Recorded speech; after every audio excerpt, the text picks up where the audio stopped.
Who are these people? I'm sorry to be curious, but I've never experienced this before. No, it's So- okay. These are all different outlets? Yes. Yes. And we're sharing them. Yeah. Yes, Okay. Essentially. Okay.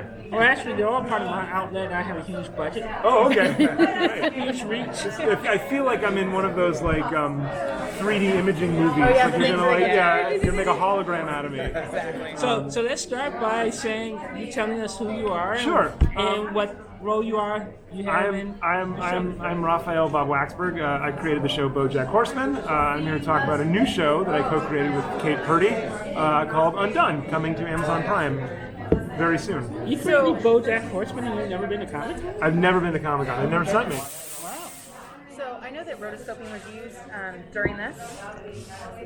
So what was that like? Did you see any of that done, or like did you have any part of that choice? Or Yeah. I mean, I've been a big fan of Awaken Life and The Scanner Darkly. And I think it's such a cool technique to shoot with these actors and then have these animators, go over them and bring out their performances in really cool ways. We talked about when we were developing the show, is it animated, is it live action, what is the look of it, what is the feel of it? And I really liked the idea, and I know Kate did too, of living in this animated world that felt very grounded.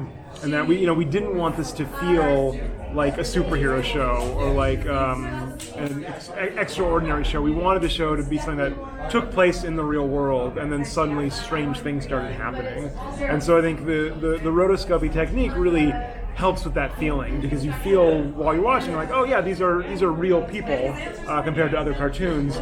But then when magical things start happening, it's not as jarring as like, oh, a special effect came in. It still feels like, oh, we're still in the same world, but all of a sudden it's a little different.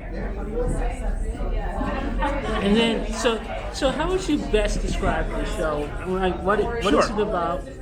So Undone is a dramedy about a young woman named Alma who's very bored of her life, bored of her routine, is hoping for something more. She gets in a car accident, and when she wakes up from her coma, the way she perceives the world has changed, and the way she moves through time has changed, and that she seems to lose control over the order of events in her life, where she goes from one place to another with no memory of how she got there. Things start to happen in a loop. She feels completely unstuck in time. And her father, who has been dead for several years, appears before her and says, you've reached this new plane now, and I need you to develop these skills so you can go back in time and stop me from being murdered. And she doesn't know if indeed she has gained these new abilities or if she's losing her mind. And that's the show, basically, in a nutshell.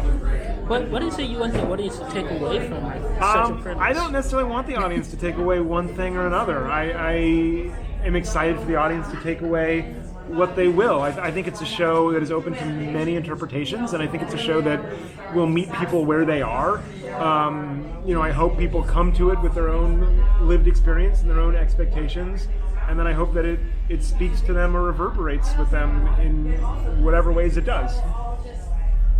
So I know from like BoJack Horseman can occasionally be a very nihilistic show, but it on deeper levels it also has this layer of hope and redemption and cycles as well, especially when it comes to BoJack and other characters within it.